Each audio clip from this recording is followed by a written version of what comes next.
नमस्कार दोस्तों, आज हम लोग इस वीडियो में क्लास 10th के केमिस्ट्री का अध्याय 2 अम्ल क्षारक एवं लवण के एनसीईआरटी बुक का ऑब्जेक्टिव क्वेश्चन और आंसर देखेंगे। जी हाँ दोस्तों, अध्याय 2 अम्ल क्षारक एवं लवण के सभी एनसीईआरटी से ऑब्जेक्टिव क्वेश्चन आज बताए जाएंगे आपको, जो आपके एग्जामिनेशन 2024 बिहार बोर्ड परीक्षा में पूछे जाएंगे।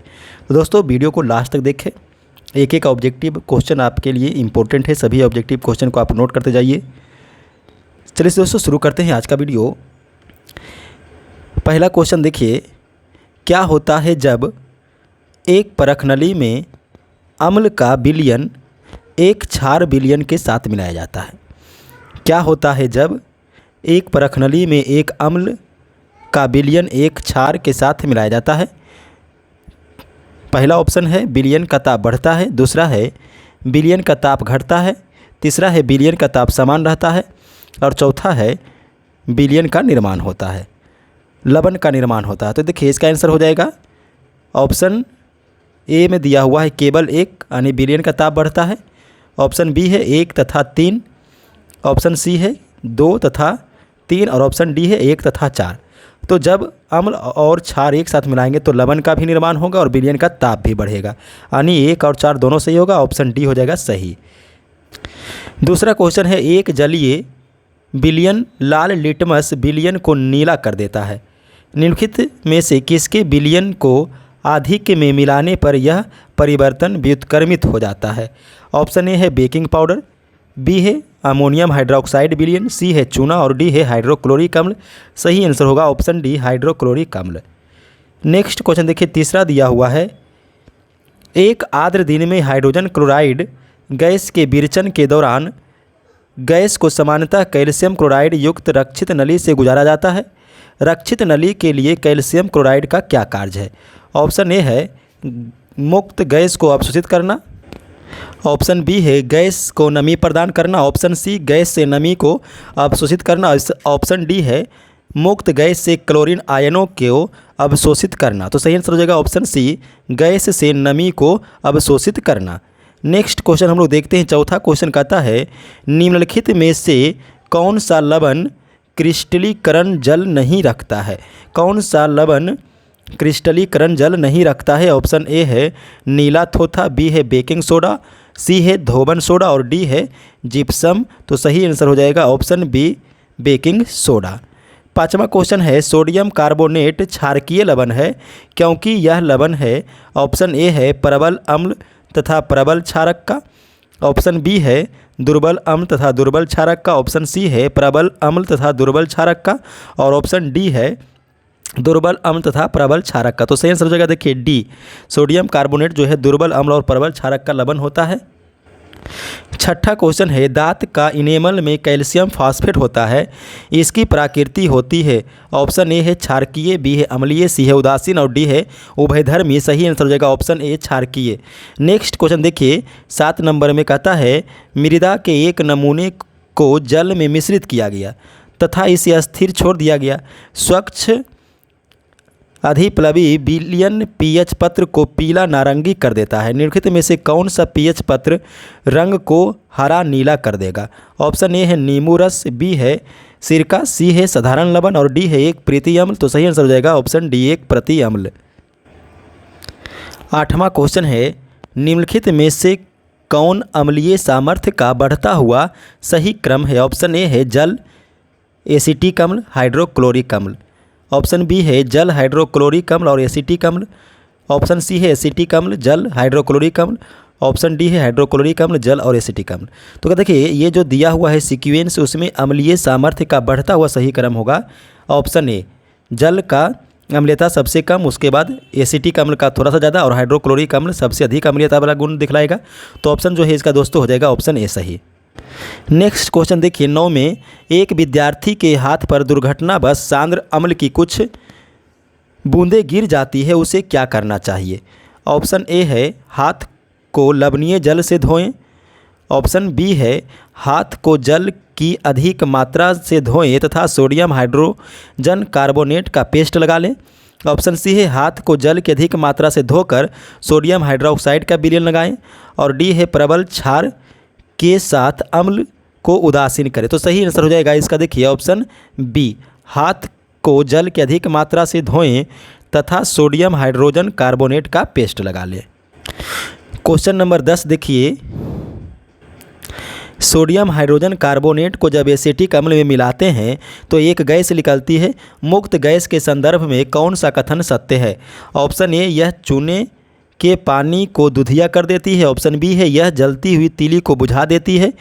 ऑप्शन 3 है, यह सोडियम हाइड्रोक्साइड विलयन में घुल जाती है। और ऑप्शन डी, इसमें अरुचिकर गंध होती है।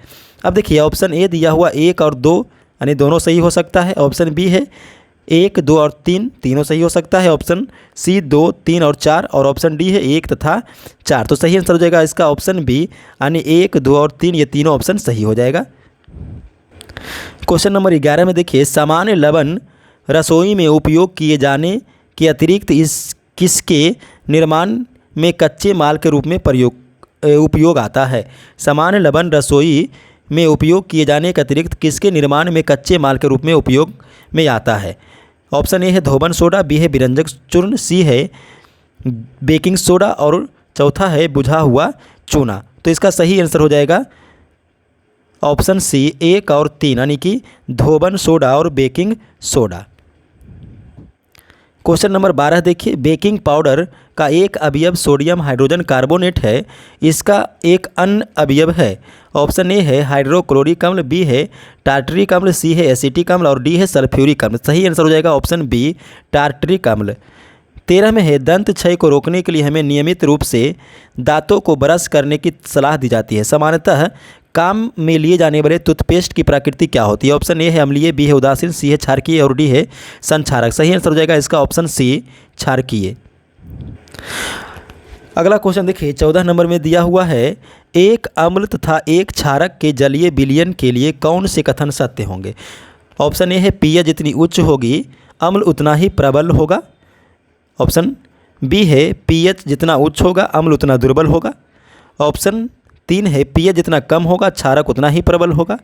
और ऑप्शन 4 है पीएच जितना कम होगी क्षारक उतना ही दुर्बल होगा। तो देखिए पीएच जितना उच्च होता है वो अम्ल उतना ही दुर्बल होता है यानी कि ऑप्शन 2 भी सही है। और पीएच जितना कम होगा क्षारक उतना ही दुर्बल होगा यानी ऑप्शन 4 भी सही है। तो इसका देखिए ऑप्शन डी जो है वो हो जाएगा सही यानी 2 और 4 दोनों सही हो जाएगा। तो दोस्तों सभी क्वेश्चन आपको इम्पोर्टेंट बताए जा रहे हैं, इसलिए सभी क्वेश्चन को आप कॉपी पर नोट करते जाइएगा, इससे आपके एग्जामिनेशन में क्वेश्चन पूछे जाएंगे। 15 नंबर क्वेश्चन है, पाचन के दौरान उत्पन्न जठर रस की पीएच क्या होती है? देखिए पाचन के दौरान जो रस उत्पन्न होता है वो अम्लीय होता है, इसलिए उसका पीएच मान 7 से कम होगा यानी ऑप्शन इसका ए हो जाएगा सही।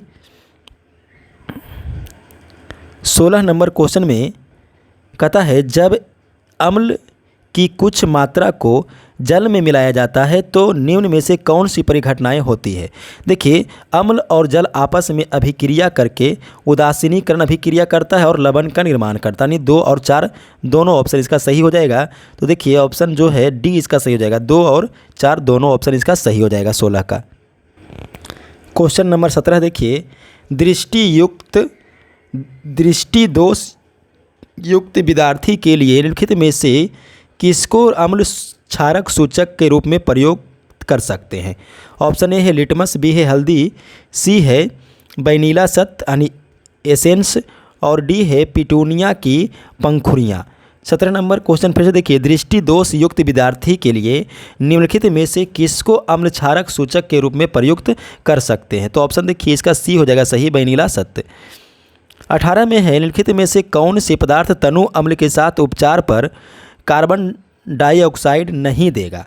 ऑप्शन ए है मार्बल, बी है चूना पत्थर यानी लाइम स्टोन, सी है बेकिंग सोडा और डी है चूना। सही आंसर हो जाएगा ऑप्शन डी। नेक्स्ट क्वेश्चन देखिए 19 में कहता है, निम्नलिखित में से कौन सा अम्लीय प्रकृति का है? निम्नलिखित में से कौन सा अम्लीय प्रकृति का है? ऑप्शन ए है नींबू का रस, बी है मानव रक्त, सी है चूने का पानी और डी है प्रतियम। सही आंसर हो जाएगा ऑप्शन ए नींबू का रस। 21 में है, गोल्ड को घोलने के लिए निम्नलिखित में से किसका उपयोग किया जाता है? गोल्ड को घोलने के लिए निम्नलिखित में से किसका उपयोग किया जाएगा? हाइड्रोक्लोरिक अम्ल। ऑप्शन ए है, बी है सल्फ्यूरिक अम्ल, सी है नाइट्रिक अम्ल और डी है एक्वारेजिया। तो सही आंसर हो जाएगा ऑप्शन डी एक्वारेजिया।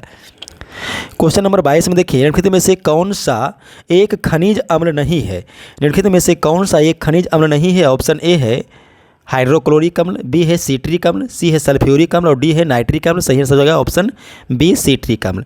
23 में है, निम्नलिखित में से कौन सा एक क्षारक नहीं है। ऑप्शन ए है NaOH क्षारक है, बी KOH भी क्षारक है, NH2OH क्षारक है, C2H5OH। ये ऑप्शन डी हो जाएगा सही। क्वेश्चन नंबर 24 में देखिए, कहता है निम्नलिखित में से कौन सा सत्य नहीं है। ऑप्शन ए है प्रत्येक धातु कार्बोनेट से अभिक्रिया कर लवण, जल तथा कार्बन डाइऑक्साइड देता है। ऑप्शन बी है प्रत्येक धातु ऑक्साइड जल से अभिक्रिया कर लवण तथा अम्ल देता है। ऑप्शन सी है कुछ धातु अम्लों से क्रिया पर लवण तथा हाइड्रोजन देते हैं। ऑप्शन डी है कुछ आधात्मिक ऑक्साइड जल से अभिक्रिया कर अम्ल बनाते हैं। देखिए जितने भी धातु के ऑक्साइड है वो जल से अभिक्रिया करके लवण और अम्ल देता है, यानी कि ऑप्शन इसका देखिए 24 का हो जाएगा बी सही दोस्तों। नेक्स्ट क्वेश्चन हम लोग देखते हैं 25 में, कॉलम ए और कॉलम ए में दिए गए रासायनिक पदार्थों का सुमेलन कॉलम बी में दिए गए उनके अनुप्रयोगों से कीजिए। देखिए यहाँ पर 2 कॉलम दिया हुआ है और दोनों कॉलम को मिलाना है। ऑप्शन ए है bleaching powder, option bleaching powder है और इसके सामने है कॉलम बी में कांच का बिरचन, बी है बेकिंग सोडा और इसका ऑप्शन दिया हुआ है H तथा Cl का उत्पादन, सी है धोबन सोडा, सामने है बिरंजन और डी है सोडियम क्लोराइड और सामने है परती अम्ल। अब इसका देखिए सही आंसर जो होगा, ब्लीचिंग पाउडर बिरंजन की तरह कार्य करेगा तो 1 का 3 हो जाएगा, 1 का क्या हो जाएगा 3। बेकिंग सोडा परती अम्ल की तरह कार्य करेगा यानी कि बी का 4 हो जाएगा। धोबन सोडा इससे जो है कांच का बिरचन होगा यानी 1 हो जाएगा और सोडियम क्लोराइड से H तथा Cl का उत्पादन होगा। यानी अब देख लीजिए कि 1 का 3 देखिए बी में है और उसके बाद सी में भी है, डी में देखिए बी का 2 तो इसमें बी का 4 होना चाहिए। ऑप्शन देखिए सी हो जाएगा इसका सही दोस्तों। ठीक है, इसको मिला लीजिएगा। तो दोस्तों आज हम लोग इस वीडियो में मैट्रिक 2024 में होने वाले एग्जामिनेशन के लिए अम्ल, क्षारक और लवण के इंपॉर्टेंट ऑब्जेक्टिव क्वेश्चन देखा। अगर आपको ये वीडियो पसंद आया हो तो इस वीडियो को अधिक से अधिक शेयर करें और अगर आप हमारे चैनल पर नए हैं तो हमारे चैनल को सब्सक्राइब करें।